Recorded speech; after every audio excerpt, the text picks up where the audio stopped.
नमस्कार दोस्तों, स्वागत है आपका हमारे YouTube चैनल DC247 में। दोस्तों, हम बात कर रहे हैं कंटिन्यू आयोगों के संबंध में। इसी एक श्रृंखला में आज हम बात करेंगे मानव अधिकार आयोग के संबंध में। सबसे पहले मानव अधिकार क्या है इसके बारे में बात करेंगे, उसके बाद इसके आयोग के बारे में बात करेंगे। तो मानव अधिकार की अगर हम बात करें तो व्यक्ति के गरिमामय जीवन जीने हेतु, है ना, व्यक्ति की गरिमामय जीवन जीने हेतु सुरक्षा एवं उसके बहुआयामी विकास हेतु, किसी भी व्यक्ति के बहुआयामी मतलब सर्वांगीण विकास व्यक्ति का, है ना, तो उसके सर्वांगीण विकास हेतु हमें क्या चाहिए, कुछ अधिकार प्राप्त होने चाहिए मानव को, है ना, जिससे वो आगे बढ़ सके। हमें कुछ अधिकार मिलने चाहिए जिससे कि हम आगे बढ़ सकें। उसके लिए मानव अधिकार आयोग है जो कि हम लोगों को अधिकार प्रदान करने के हेतु सिफारिशें करता है सरकार से, है ना। तो इसी के तहत एक आयोग का निर्धारण के गठन किया गया है जिसे मानव अधिकार आयोग कहते हैं। और ये मानव अधिकार आयोग हम सभी मानव, जितने भी प्राणी हैं हमारे भारत में, भारत के संदर्भ में हम बात करेंगे, तो उसके संबंध में नीतियों के क्रियान्वयन, संचालन और नीति निर्धारण में, जिससे कि मानव अधिकारों को सुरक्षित रखा जा सके, उसके संबंध में महत्वपूर्ण भूमिका निभाता है। दोस्तों, यहाँ पर हम मानव अधिकार आयोग के 3 स्तरों पर बात करेंगे।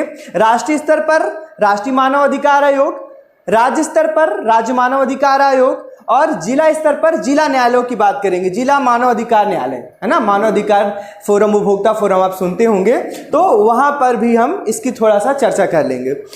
यहाँ पर हम बात करेंगे राष्ट्रीय मानव अधिकार आयोग और राज्य मानव अधिकार आयोग में हम बिंदुवार चर्चा करेंगे।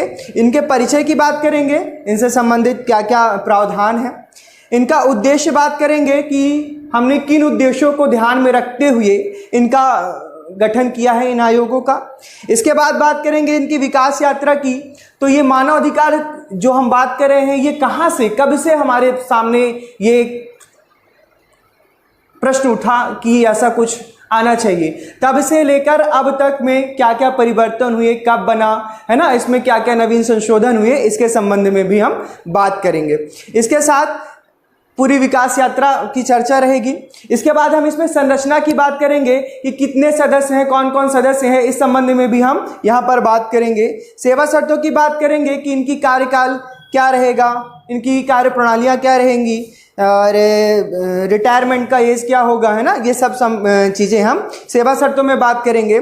इनके कार्य एवं शक्तियों के बारे में बात करेंगे कि मानव को अधिकारों को प्रदान करने हेतु इन्हें कौन कौन से कार्य दिए गए हैं, ताकि मानव के अधिकारों को ये व्यवस्थित रूप से लोगों के सामने रख सकें, और शक्तियों के तहत इनको क्या क्या शक्तियां प्राप्त है जिससे वो मानव के अधिकार को दिलाने में अपनी महत्वपूर्ण भूमिका निभाते हैं।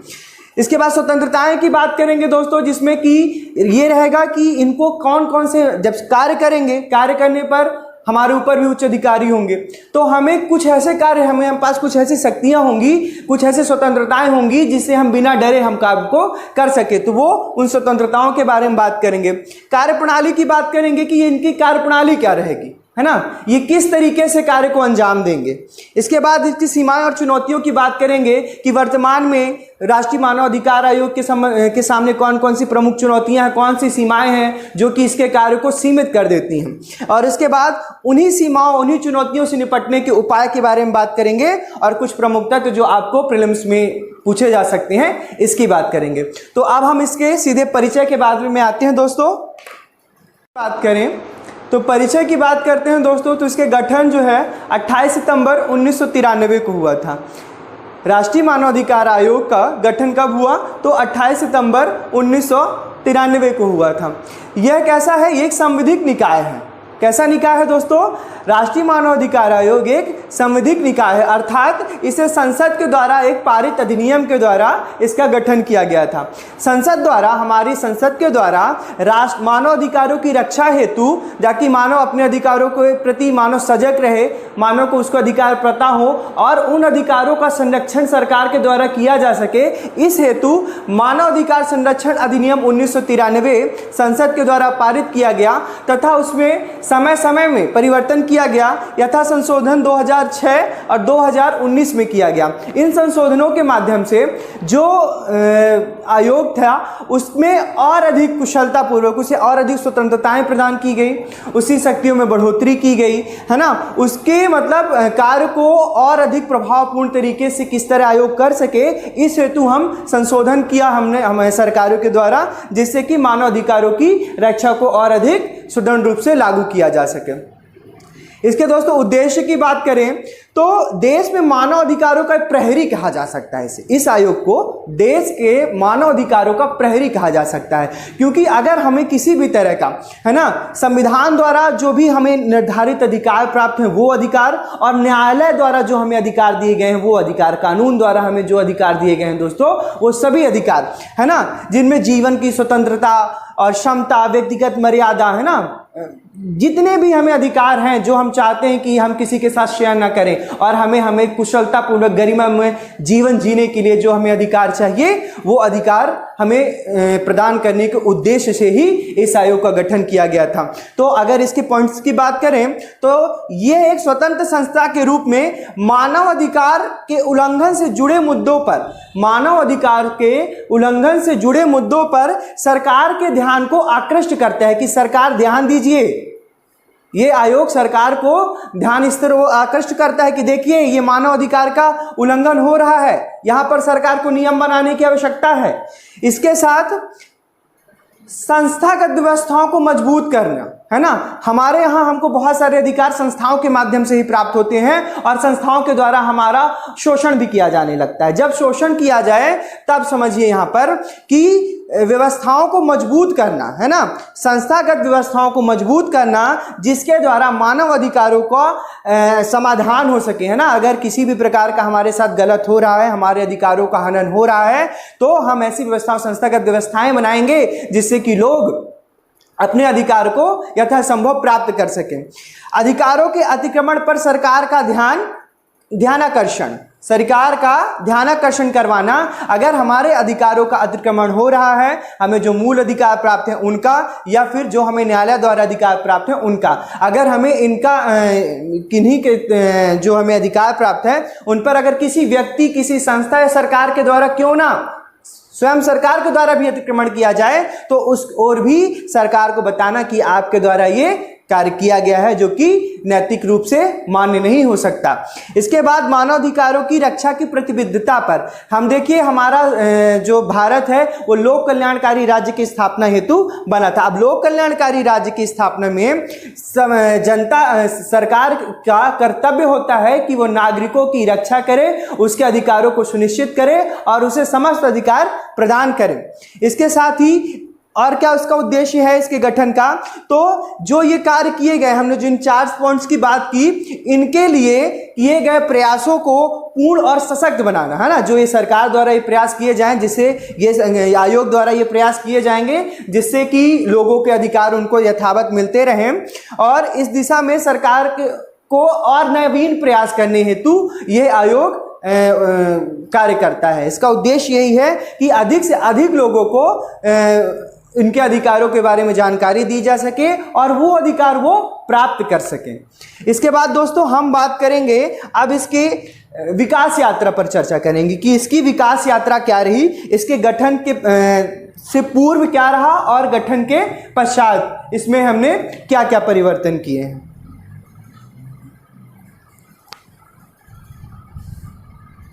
हम बात करेंगे इसकी विकास यात्रा की, तो इसकी विकास यात्रा में कब से शुरू हुआ। देखो हमारे यहाँ तो कब बना था, हमने जैसे पहले ही बात की है कि 28 सितंबर 1993 को अपने यहाँ इसका गठन हुआ था, है ना।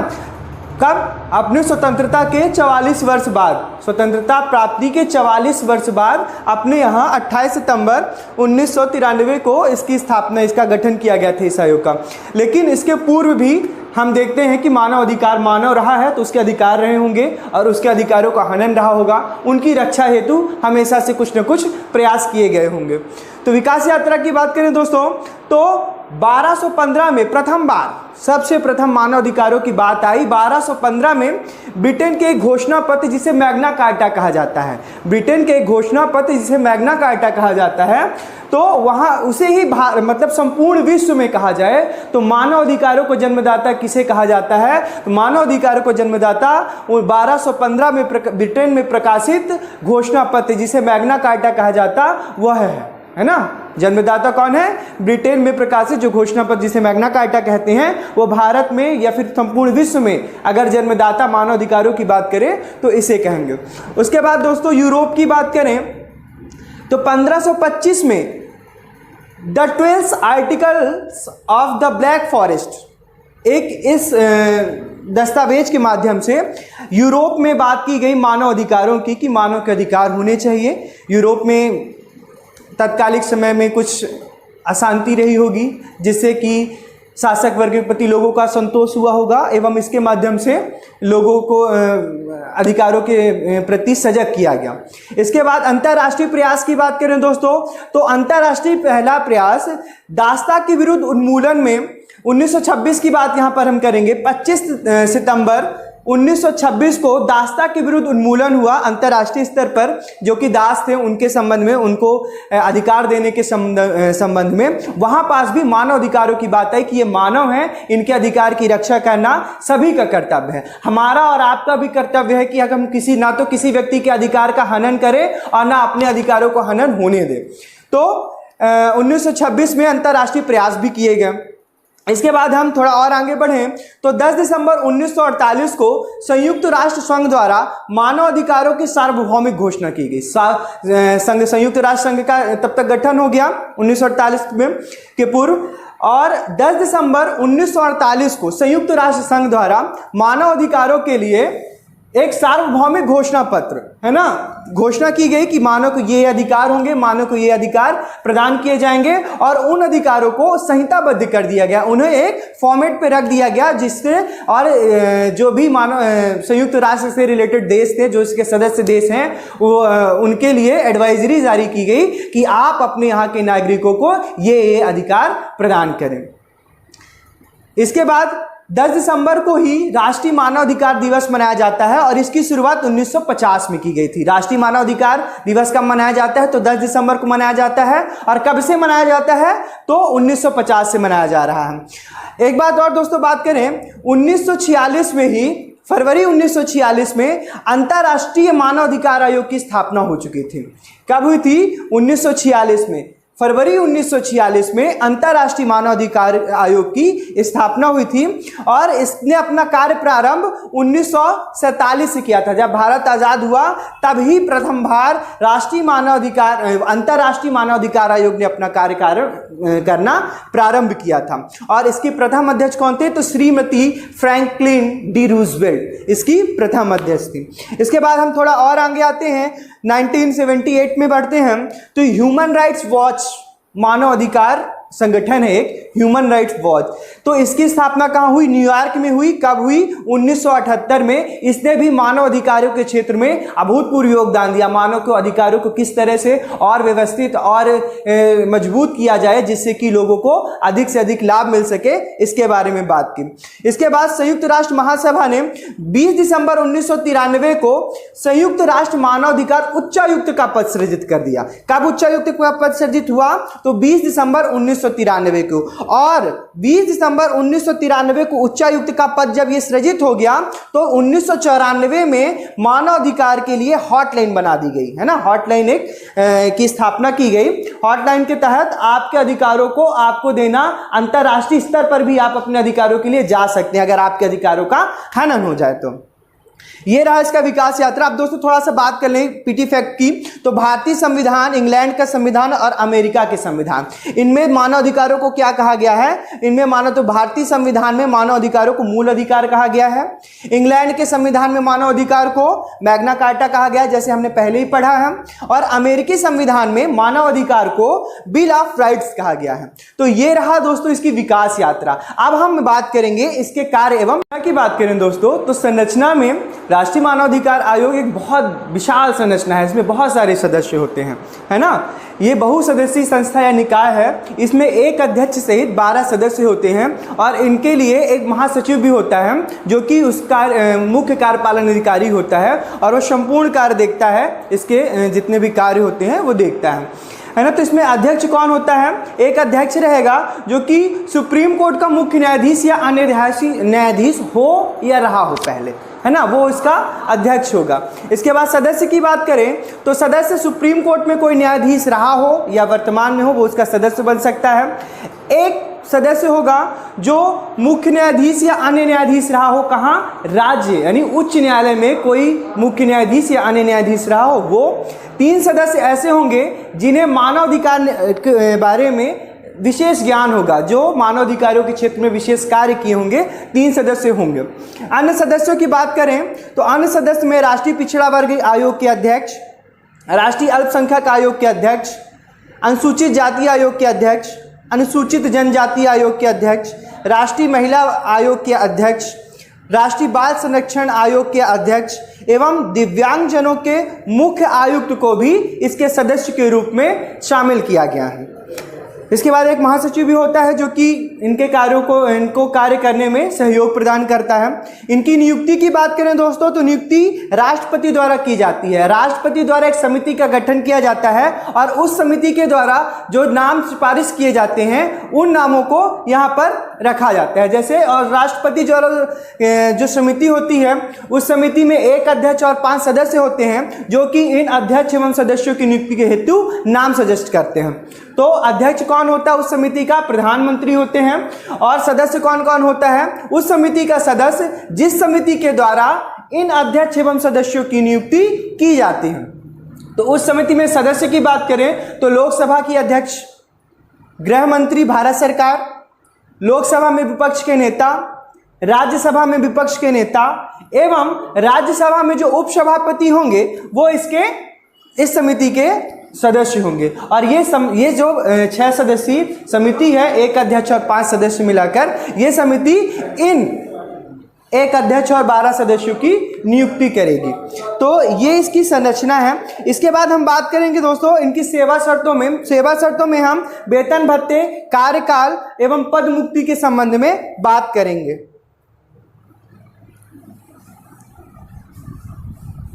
दोस्तों तो इसका निर्धारण केंद्र सरकार द्वारा होगा। और इनके कार्यकाल की बात करें सेवा शर्तों के तहत ही तो कार्यकाल 3 वर्ष का होगा और आयु के 70 वर्ष, यानी नियुक्ति के 3 वर्ष और आयु के 70 वर्ष जो भी पहले होगा उस पर ये अपना कार्यकाल पूर्ण करेंगे। त्यागपत्र ये राष्ट्रपति को संबोधित करते हुए अपना त्यागपत्र देंगे।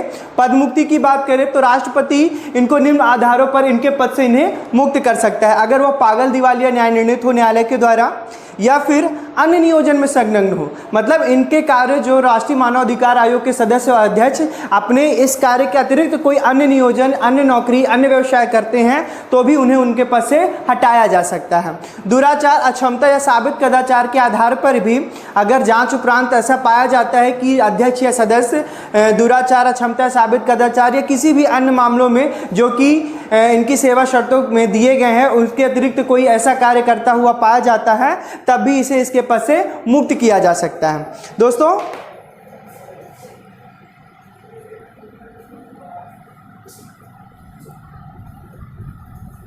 अब हम बात करेंगे इनके कार्य एवं शक्तियों की, मतलब राष्ट्रीय मानवाधिकार आयोग के क्या क्या कार्य हैं, क्या क्या शक्तियां हैं। इनमें कार्य में हम बात करेंगे दोस्तों तो राष्ट्रीय मानवाधिकार आयोग मानवाधिकार संबंधी मामलों की जांच करना, है ना। अगर मानव अधिकार के किसी भी तरह का हनन हुआ है तो उसके संदर्भ में वो जांच करेगा कि अगर इस व्यक्ति के अधिकार का हनन हुआ है तो क्या हनन हुआ है ना, इसकी बात हम करेंगे। इसके बाद हम बात करें तो न्यायालय में लंबित अगर किसी भी न्यायालय में मानवाधिकार से संबंधित कोई भी मामला अटका हुआ है या उस पर कार्यवाही लंबित है तो उस संदर्भ में भी ये आयोग क्या करेगा, न्यायालय में हस्तक्षेप करेगा और युक्त उसमें अपनी सिफारिशें देगा जिससे कि न्यायालय द्वारा उनके अधिकारों को सुरक्षित करने का मार्ग प्रशस्त किया जा सके। इसके बाद जेल, बंदी गृहों में जाकर वहाँ की स्थिति के बारे में जानना कि जो जेल में रह रहे हैं व्यक्ति कोई अपराधी भी है, लेकिन उसका भी एक अधिकार है, वो भी एक मानव है, और मानव होने के नाते जो उसे अधिकार प्राप्त है, तो अधिकारों का प्रयोग उससे अधिकार प्राप्त हो रहे हैं कि नहीं, इसके बारे में भी वहाँ पर आयोग द्वारा बात की जाएगी। इसके बाद मानव अधिकार व उनके संरक्षण से संबंधित विधिक उपायों के प्रति जन जागरूकता फैलाना, है ना। मतलब कि मानव अधिकार से संबंधित जो हमारे संविधान में, भारतीय संविधान द्वारा जो अधिकार दिए गए हैं, चाहे वह संवैधानिक हो, विधिक हो, उन अधिकारों के बारे में लोगों के बीच में जन जागरूकता को फैलाने का कार्य भी राष्ट्रीय मानव अधिकार आयोग के द्वारा किया जाता है। मानव अधिकार संरक्षण से संबंधित उपायों की समीक्षा करना और प्रभावी क्रियान्वयन हेतु अनुशंसा करना। अर्थात यह है कि मानव अधिकारों के संरक्षण के लिए सरकार द्वारा जो नियम बनाए गए हैं, उन नियमों की समीक्षा करना कि क्या वर्तमान संदर्भ में, वर्तमान में भी उनकी प्रासंगिकता है। अगर है तो अच्छी बात है, नहीं है तो उन्हें रोकना, उन्हें बंद कर देना और नए नियम बनवाना, जिससे कि उनके अधिकारों को संरक्षित किया जा सके और उन अधिकारों को धरातल पर लेकर जाना, जिससे अधिक से अधिक लोग उन अधिकारों को प्राप्त करें और अपना जीवन गरिमामयपूर्ण जिएं। इसके बाद और इनका बहुत महत्वपूर्ण कार्य दोस्तों, अंतर्राष्ट्रीय संधियों व समझौतों का अध्ययन करना। आयोग द्वारा अंतर्राष्ट्रीय स्तर पर जो मानव अधिकार से संबंधित संधियां हैं, जो उनसे समझौते हुए हैं मानव अधिकारों को रक्षा के लिए, तो उनके संदर्भ में आयोग अध्ययन करेगा तथा उनके द्वारा जो उपाय सुझाए गए हैं जिससे मानव अधिकारों को अधिक बेहतर बनाया जा सके, मानव को अधिक सुविधाएं प्रदान की जा सके, उन उपायों के लिए सरकार को अनुशंसा करना कि आप इन उपायों का प्रयोग करके अंतर्राष्ट्रीय संधियों का पालन करते हुए भारतीय लोगों को या अपने देश के नागरिकों को अधिकार प्रदान करें, जिससे कि वो सशक्त और अच्छा जीवन यापन कर सकें। मानव अधिकार क्षेत्र में कार्यरत, इनका और बहुत महत्वपूर्ण, जो भी गैर एनजीओस वगैरह हैं, है ना, तो जो एनजीओ वगैरह हैं, उन एनजीओ वगैरह में उनको सहयोग देना, एनजीओस को उनको प्रोत्साहन करना ताकि वो मानव अधिकारों के क्षेत्र में काम करते रहें।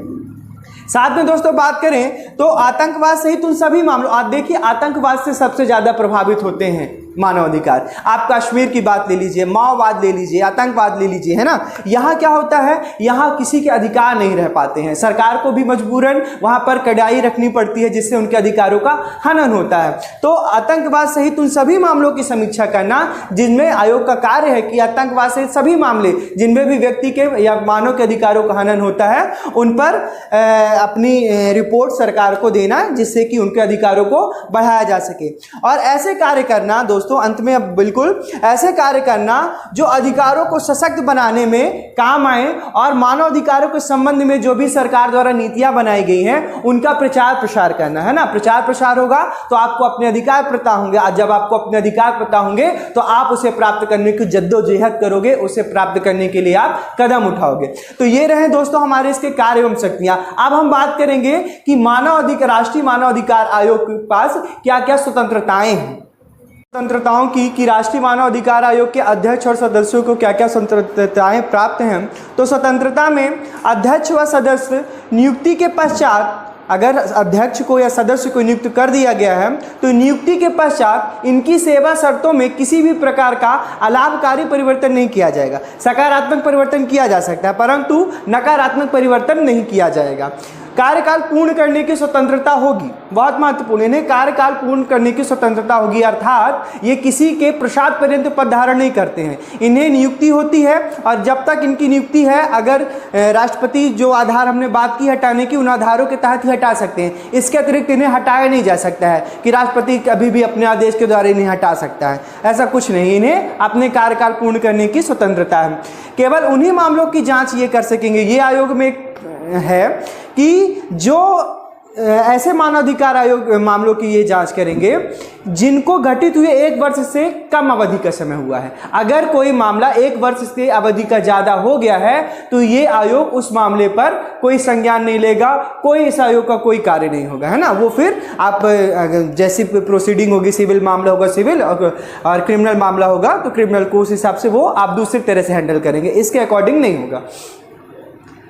70 वर्ष की आयु पूर्ण करने के बाद अगर सदस्य या 70 वर्ष की आयु पूर्ण नहीं किया है अभी उसने और उसकी अभी आयु बची हुई है तो सदस्य पुनः नियुक्त हो सकता है ना, लेकिन अध्यक्ष नहीं। सदस्य अगर पुनः नियुक्ति का पात्र होगा, परंतु अध्यक्ष पुनः नियुक्ति का पात्र नहीं होगा। कार्यकाल समाप्ति के पश्चात अध्यक्ष और सदस्य दोनों ही किसी और नियोजन पर कार्य नहीं करेंगे। बहुत महत्वपूर्ण, किसी अन्य नियोजन पर, किसी अन्य कार्य पर, चाहे संघ की सरकार हो या राज्य सरकार हो, इसके अधीन ये कार्य नहीं करेंगे। इसके बाद आयोग का चरित्र कैसा चरित्र है? न्यायिक चरित्र है, अर्थात इस आयोग को भी समस्त आयोगों की तरह यह आयोग भी सिविल न्यायालय की शक्तियों से परिपूर्ण है। इस आयोग को भी सिविल न्यायालय की शक्ति प्रदान की गई है। साथ में दोस्तों ये एक न्यायालय के जैसा ही काम करते हैं, तो सिफारिशी कार्य भी करता है ना, कि किस तरह से आयोगों को, आयोग के द्वारा शासन को नीतियां निर्धारण में मार्गदर्शन प्रदान करने का भी कार्य इसके द्वारा किया जाता है। साथ में जो व्यक्ति पीड़ित है उसको सहायता पहुंचाने के संदर्भ में भी ये आयोग स्वतंत्र है। और दोस्तों, अगर आयोग को लगे कि मानव अधिकार का हनन हो रहा है, सरकार द्वारा नहीं सुना जा रहा है, तो आयोग उच्च न्यायालय और उच्चतम न्यायालय के द्वारा रिट जारी भी करवाने का पावर रखता है ना। उसके पास स्वतंत्रता है कि अगर उसकी बात ना सुनी जाए तो सुप्रीम कोर्ट या हाई कोर्ट पर जाए और रिट के द्वारा इनके मानव को, उस व्यक्ति को, उसके अधिकार को सुरक्षित कराने हेतु अर्जी दाखिल कर सके और रिट जारी के माध्यम से सरकार को सूचित करे, सरकार का ध्यान आकर्षण इस ओर कर सकता है। दोस्तों अब इसके बाद हम बात करेंगे इनके समक्ष क्या क्या चुनौतियां हैं। हम बात करेंगे इसकी सीमाओं और चुनौतियों की, कि राष्ट्रीय मानव अधिकार के पास क्या क्या सीमाएं हैं, क्या क्या चुनौतियां हैं जो कि इसके कार्य में बाधा उत्पन्न करती हैं, इसे कार्य करने में असुविधा होती है। तो सबसे पहले आयोग के पास जांच करने के लिए कोई विशेष दल की व्यवस्था नहीं की गई है ना। आयोग अगर किसी भी संबंध में किसी मामले का संज्ञान लेता है या किसी मामले की जांच करना चाहता है, तो उसके पास सबसे बड़ी समस्या ये रहती है कि उसे जांच दल के लिए सरकारों पर निर्भर रहना पड़ता है, या राज्य सरकार हो केंद्र सरकार, दोनों पर ही उसकी निर्भरता, डिपेंडेंसी बनी रहती है, जिस वजह से अपने कार्य को भली प्रकार से नहीं कर पाता है। दूसरा, पीड़ित पक्ष को व्यवहारिक, त्वरित एवं प्राकृतिक न्याय नहीं दे सकता। ये है तो आपको सिविल न्यायालय का अधिकार प्राप्त है इस आयोग को, परंतु ये आयोग बिल्कुल ये ना तो व्यवहारिक न्याय दे सकता है। अगर कोई पीड़ित है, तुरंत उसको अभी आवश्यकता है, तो आयोग के पास इतनी कोई व्यवस्था नहीं है कि वो उसे तुरंत लाभ पहुंचा सके, उसे फाइनेंशियली हेल्प कर सके, कुछ भी हेल्प कर सके, है ना। त्वरित न्याय मतलब तुरंत आपको, भाई अगर हमारे साथ कोई इंजरी हुई है, कोई हमारे साथ घटना घट गई है, तो हमको तुरंत न्याय की आवश्यकता पड़ती है, लेकिन आयोग के पास ऐसी शक्ति नहीं है कि उसे तुरंत न्याय वो प्रदान कर सके। और जो प्राकृतिक न्याय का सिद्धांत है कि किसी भी व्यक्ति का हनन ना हो अधिकारों का, तो वो प्राकृतिक न्याय के सिद्धांत को भी आयोग फॉलो नहीं कर पाता है। क्यों नहीं कर पाता है? क्योंकि उसके अधिकार क्षेत्र को शासन के तहत बांध दिया गया है ना। एक शासन, एक आपने उनको अधिकार दे दिया सिविल न्यायालय का, परंतु जो उसका मूल है कि उसे त्वरित और व्यवहारिक न्याय प्रदान किया जाना चाहिए, उससे आप उसे वर्जित कर देते हो, उसे रोक देते हो। इसके बात करें तो मात्र सिफारिश करने का अधिकार है। आयोग कोई नियम बना के सरकार को दे दे और सरकार उसे यथावत लागू कर दे, ऐसा नहीं होता है। आयोग के द्वारा इन्हें सिर्फ नियम बना दिए जाते हैं कि नियम बताए जाएंगे आयोग के कि ये देखिए मानव अधिकार आयोग है, हमारे द्वारा ये नियम मानव अधिकारों को व्यवस्थित और उनको अधिकार अधिक से अधिक मिल सके, इसके लिए काम करेंगे। परंतु सरकार उन नियमों को मानने के लिए बाध्य नहीं है। वो एक ऐसा सिफारिश ग्रहण करती है और उन्हें अपनी सुविधा के अनुसार, सरकार अपनी सुविधा के अनुसार मानव को उनके अधिकार प्रदान करती है, जिससे कि सरकार को संचालन में किसी प्रकार की कठिनाई ना हो, है ना। तो इसकी अधिकार क्या हो गया? मात्र सिफारिश। अब सिफारिश कर रहा है, सरकार नहीं मान रही, आयोग की क्या गलती है? तो आयोग के पास ऐसा अधिकार होना चाहिए कि अगर उसने सिफारिश की है कि इस व्यक्ति को रोजगार चाहिए, तो चाहिए। ये सरकार की रिस्पॉन्सिबिलिटी कहाँ से दे? सरकार इसीलिए होती है, जनता की सेवा के लिए। इसके बाद बात करें धन के अभाव की, आयोग के पास स्वयं का कोई धन तंत्र नहीं है ना। आयोग के लिए कुछ भी फंडिंग की आवश्यकता पड़ती है तो राज्य सरकार और केंद्र सरकार पर निर्भर होता है। जनरली राष्ट्रीय मानव अधिकार आयोग केंद्र सरकार पर फंड के लिए निर्भर करता है, और कुछ भी कार्य करना होता है तो उसे सबसे पहले फंड की आवश्यकता पड़ती है, और फंड उसको केंद्र सरकार से मिलता है, और इसी फंड लेने की कार्यवाही में उसे काफी समय लग जाता है, 6 से 8 महीने। और आपको पता है कि 1 साल से अधिक मामले हो जाने पर आयोग उस पर संज्ञान नहीं ले सकता। है ना, उसके पास 2 महीने का टाइम बचता है उस पर कार्य करने का, कैसे काम करेगा आयोग, है ना। तो उस पर ये बहुत आवश्यक है कि इसको धन के रूप में इसे भारत की संचित निधि से इसको जोड़ के रख देना चाहिए, जिससे कि आवश्यकता पड़ने पर ये धन की निकासी कर सके और उपयुक्त परफॉर्मा। आप तो जानते हैं लेखों का ऑडिट होता है, तो लेखों के ऑडिट में इनके बारे में पता ही चल जाएगा कि इन्होंने कहाँ पर धन का व्यय किया है। इसके बाद 1 वर्ष से अधिक मामलों पर ये जांच नहीं कर सकते। अगर किसी भी मानवाधिकार किसी व्यक्ति के अधिकारों का हनन हुए 1 वर्ष से अधिक हो गया है, 1 वर्ष से अधिक होने के पश्चात आयोग उस पर किसी भी प्रकार की प्रतिक्रिया नहीं कर सकता, कोई भी आदेश, कोई भी सिफारिश, कुछ भी नहीं कर सकता। अब जो किसी के साथ मान लो अन्याय हो गया, उसको वहां तक पहुंचने में 1 वर्ष लग गए, तब क्या किया जाएगा? तो उसके अधिकारों का हनन हो गया, अब उसके साथ कुछ नहीं किया जा सकता। अर्थात ये 1 वर्ष की जो अवधि है इस पर भी परिवर्तन किया जाना चाहिए। इसके बाद सशस्त्र बलों के संबंध में भी आयोग के अधिकार सीमित किए गए हैं। हमारे यहाँ जो सीमा में देश के जवान हैं उनको बहुत सारे अधिकार ऐसे हैं जो कि कम कर दिए गए हैं, है ना। उनको अधिकारों से वंचित रखा गया है। क्यों? ताकि वो देश की एकता और अखंडता के नाम पर कुछ अलग ना कर सके। परंतु ठीक है, सशस्त्र बल में ज़्यादा हम बात नहीं कर सकते, इनका एक अलग विधि चलता है। परंतु मानवाधिकार आयोग को अधिकार होना चाहिए कि सीमा में जो जवान हैं उनके हितों के बारे में भी वो सोच सके और उनके लिए भी सिफारिशी आदेश कम से कम लागू करवा सके। अगर उन्हें प्राप्त ना हो पूर्ण अधिकार, जो नियम है वो ना हो, परंतु इन्हें जो है तो थोड़ा बहुत अधिकार आयोग के माध्यम से दिए जा सकते हैं। इसके बाद बात करें तो आयोग की सिफारिश आंशिक रूप से लागू होती है। सरकार के द्वारा जो आयोग के द्वारा सिफारिश की जाती है वो एकदम आंशिक रूप से ऐसा होना चाहिए, जबकि कि अगर आयोग ने कुछ बोला है तो उसे स्ट्रेट फॉरवर्ड रूप में उसे फॉलो कर देना चाहिए, पर ऐसा नहीं होता। माइन्यूट सा थोड़ा बहुत मान लिया जाएगा। अब जब थोड़ा बहुत ही आप मान रहे हैं तो इसके होने ना होने का औचित्य ही खत्म हो जाता है। अगर आप माने तो इसके आयोग के द्वारा दी गई जो शर्तें हैं उसको माने, अदरवाइज बंद कर दें आयोग को ही। तो कुल मिलाकर राष्ट्रीय मानव अधिकार आयोग की ये सीमाएं और चुनौतियां रही हैं। इसके बाद हम बात करेंगे दोस्तों इसके लिए क्या उपाय किए गए हैं, क्या क्या उपाय करने चाहिए जिससे राष्ट्रीय मानव अधिकार आयोग और अधिक मजबूत हो और अपने कार्य को आसानी से कर सके। बात करें दोस्तों तो आयोग क्या मानवाधिकार आयोग को ऐसी शक्तियों से परिपूर्ण कर देना चाहिए, ऐसे अधिकारों दे देना चाहिए अधिकार, जिससे वो अपने कार्य को प्रभावी रूप से और स्वतंत्र रूप से, निष्पक्ष रूप से कर सकें, है ना। तो उनके उपायों की अगर बात करें तो कुछ उपायों की हम चर्चा करें। आयोग द्वारा दिए गए निर्णयों को सिफारिशी ना माना जाए। आयोग द्वारा जो भी वो नियम या निर्णय बताएं कि मानवाधिकारों के लिए आवश्यक हैं, तो उसके लिए आवश्यक है कि सरकार उन्हें सिफारिश मात्र मान के आगे काम ना करे उस पर कि ये सिफारिश है और इन पर हमें काट छाट करके लागू करना है। आयोग में इतने क्वालिफाइड सदस्य होते हैं, है ना, तो इसकी संरचना इतनी बृहद कर दी गई है 2019 के बाद कि यहाँ पर बहुत सारी चीज़ें एकदम सोच समझ कर ही लाई जाएंगी, है ना। तो अर्थात मतलब कई सारे लोग, बहुत सारे आयोगों के अध्यक्ष इसमें सदस्य होते हैं, तो ये लोग सोच समझ कर ही मानवाधिकार के संबंध में कुछ न कुछ पहल करके ही आपको सुझाव दे रहे होंगे। तो उनके सुझावों को एकदम मान कर चलना चाहिए कि अच्छे सुझाव हैं, इसी से मानवाधिकारों को सुरक्षित किया जा सकता है। तो निर्णय एवं सिफारिशों को सरकारों द्वारा पूर्ण रूप से लागू कर देना चाहिए, है ना, आंशिक रूप से नहीं, पूर्ण रूप से सरकार आयोग द्वारा जो भी नियम और निर्णय दिए जाएं कि मानवाधिकारों को इससे बेहतर फायदा होगा, तो उसकी उपयोगिता सुनिश्चित हो जाएगी, है ना। अगर आपने आयोग को, सरकार द्वारा आयोग के जो निर्णय होंगे, आयोग द्वारा जो भी सिफारिशें होंगी उसको पूर्ण रूप से लागू कर देंगे, तो इससे तो एक तो आयोग की प्रभावशीलता बढ़ जाएगी, आयोग की उपयोगिता बढ़ जाएगी और आयोग का अपना एक अस्तित्व समझ में आएगा समाज में कि आयोग ने ये काम किया है। उसके बाद लोग डरेंगे कि हम मानव अधिकारों का हनन करेंगे, कंपनी डरेंगी, सरकारें डरेंगी, सब कोई डरेगा कि अगर हमने कुछ मानव अधिकारों के विपरीत कार्य किया तो हमें उसका हर्जाना भुगतना पड़ेगा, दंड भुगतना पड़ेगा। इसके बाद करें बात तो आयोग की संरचना में परिवर्तन करना। हालांकि दोस्तों 2019 में ही अभी परिवर्तन हुआ है, परंतु संरचना में भी अभी थोड़ा बहुत माइन्यूट सा है। इसमें और लोगों को, महिलाओं के जो है और महिलाओं की भी भागीदारी, साथ में पिछड़े दलित वर्गों को भी भागीदारी यहाँ पर सुनिश्चित करने का कार्य किया जाना चाहिए।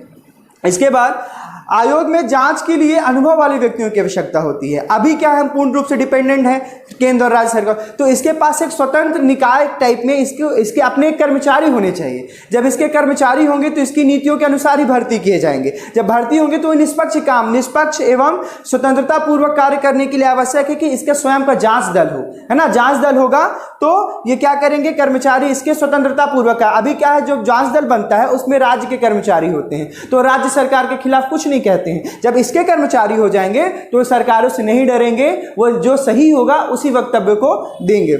इसके बाद अंतिम में बात करें दोस्तों, आयोग की शक्तियों में वृद्धि करना चाहिए, शक्तियों को बृहद कर देना चाहिए, इन्हें पूर्ण रूप से स्वतंत्र कर देना चाहिए, है ना। ये जो चाहे वो कार्य स्वतंत्रता पूर्वक कर सकेंगे।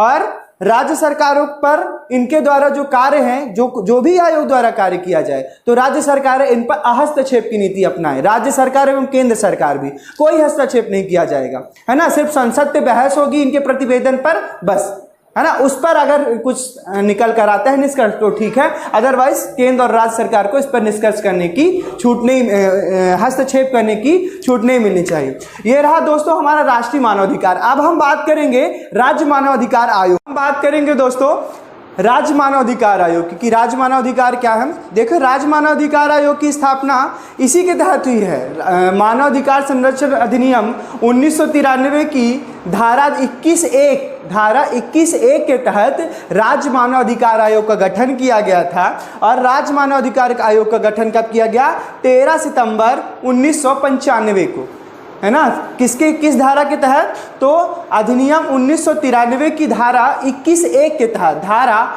21(1) के तहत इसका गठन किया गया।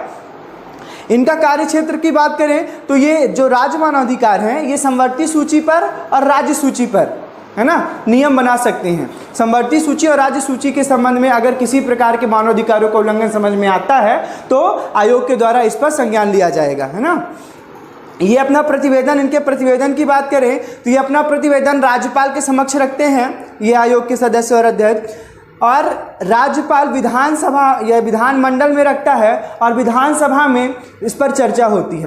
विधानसभा में चर्चा क्या होती है, आयोग ने वर्ष भर में क्या क्या कार्य किए और क्या क्या सुझाव दिए, इस संबंध में आयोग अपने संपूर्ण सुझावों को भी एक प्रतिवेदन के रूप में राज्यपाल को देता है और राज्यपाल उसे विधानमंडल पे रखता है। और सरकार ने उन नियमों में, उन जो आयोग द्वारा जो भी हमें सुझाव दिए गए हैं उनको मानने या ना मानने के रीजंस को वो हमें विधानमंडल या विधान सभा में चर्चा के दौरान बताता है।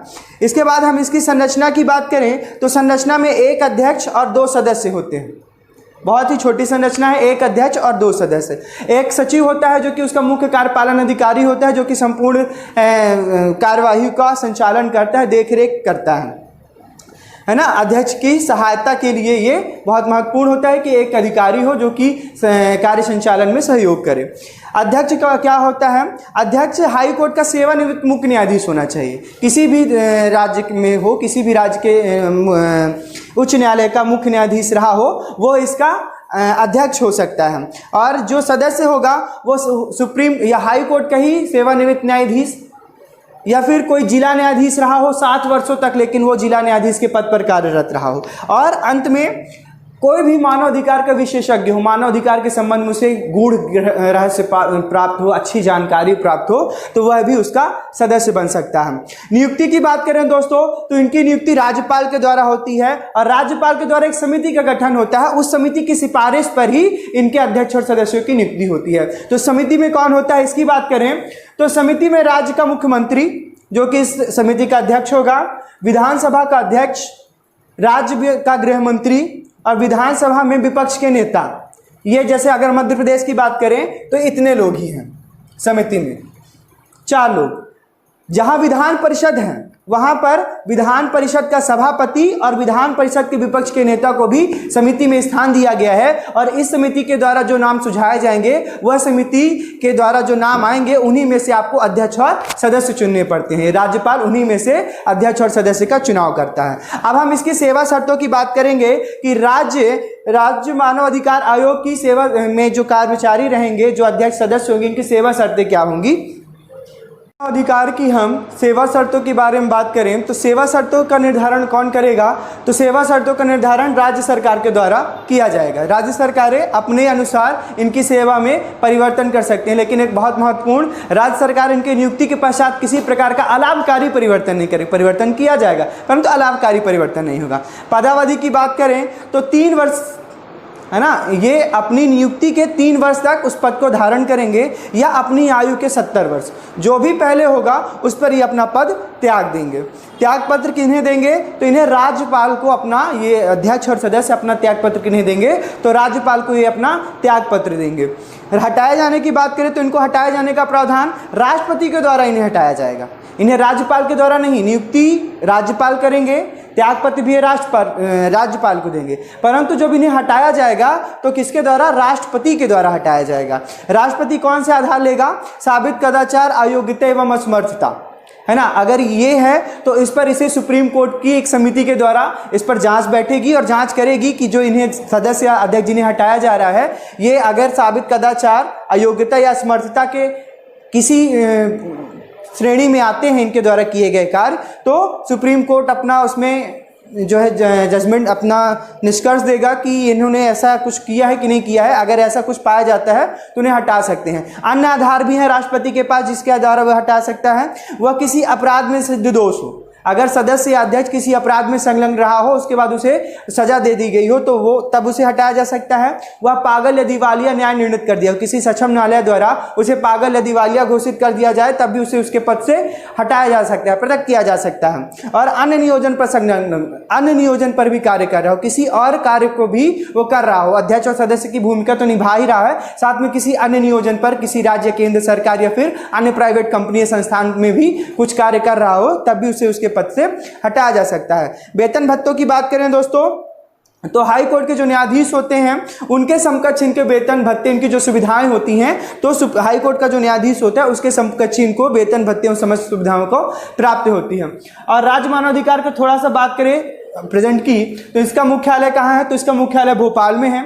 इसके वर्तमान अध्यक्ष कौन है? तो नरेंद्र कुमार जैन, जस्टिस नरेंद्र कुमार जैन इसके वर्तमान में अध्यक्ष हैं। सदस्य की बात करें तो मनोहर ममतानी और सरबजीत सिंह इसके सदस्य हैं। अब दोस्तों हम बात करेंगे मानव अधिकार न्यायालय की, जो कि अब हम बात करेंगे ये मानव अधिकार न्यायालय की, है ना। मानव अधिकार आयोग के तहत हम मानव अधिकार न्यायालय की बात करेंगे।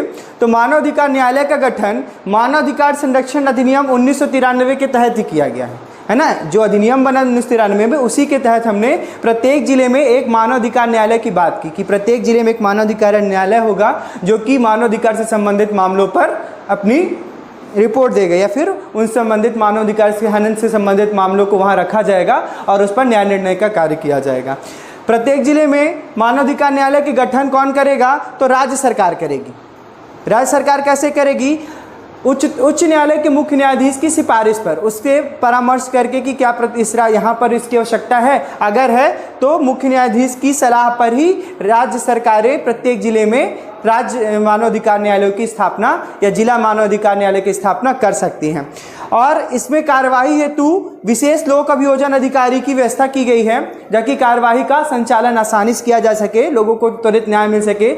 जो कि विधि विधान से संबंधित जो मामले हैं, जो भी नीतियां होंगी जो हमारे संविधान में प्रवृत्त हैं, जो अंतर्राष्ट्रीय मानक हैं, उनके संबंध में भी हम जो अभियोजन अधिकारी होता है वो पक्ष रखता है आयोग का। इसके अतिरिक्त अगर विशेष लोक अभियोजन अधिकारी की नियुक्ति नहीं की गई है तो उस जिले का ही कोई ऐसा न्यायाधीश किसी व्यक्ति को अपॉइंट कर सकते हैं सरकार द्वारा, राज्य सरकार द्वारा ही किसी ऐसे अधिवक्ता को नियुक्त किया जा सकेगा जिसे 7 वर्ष का कार्य अनुभव हो, है ना। 7 वर्ष उसने अधिवक्ता के रूप में कार्य किया हो तो वह भी उस न्यायालय में राज्य मानवाधिकार या मानवाधिकार न्यायालय जो कि प्रत्येक जिले में रहेगा, उस न्यायालय में वो अधिवक्ता मुख्य लोक अभियोजन अधिकारी के रूप में काम करेगा और अपनी कार्यवाही को अंजाम देगा। दोस्तों ये रहा अपना संपूर्ण मानवाधिकार, है ना।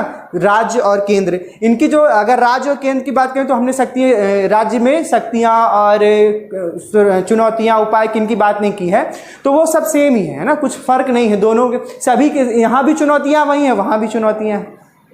उसके कार्य संघ मतलब केंद्र मानवाधिकार आयोग के कार्य और राज्य मानवाधिकार के कार्य भी सेम है, शक्तियां सेम है, इनकी चुनौतियां भी लगभग सेम है ना। तो क्या है वो सब आप इसी के एक दूसरे को ही पढ़ेंगे तो मर्ज हो जाएगा। दोस्तों ये रहा वीडियो। अगर आपको वीडियो अच्छा लगे तो शेयर करें, लाइक करें, कमेंट करें। अगर कुछ समझ में ना आया हो दोस्तों, विशेष रूप से कोई चीज़ समझ में ना आई हुई तो आप कमेंट करें, आपको उसका रिप्लाई मिलेगा और यथासंभव कोशिश की जाएगी कि आप संतुष्ट हों रिप्लाई से। थैंक यू दोस्तों।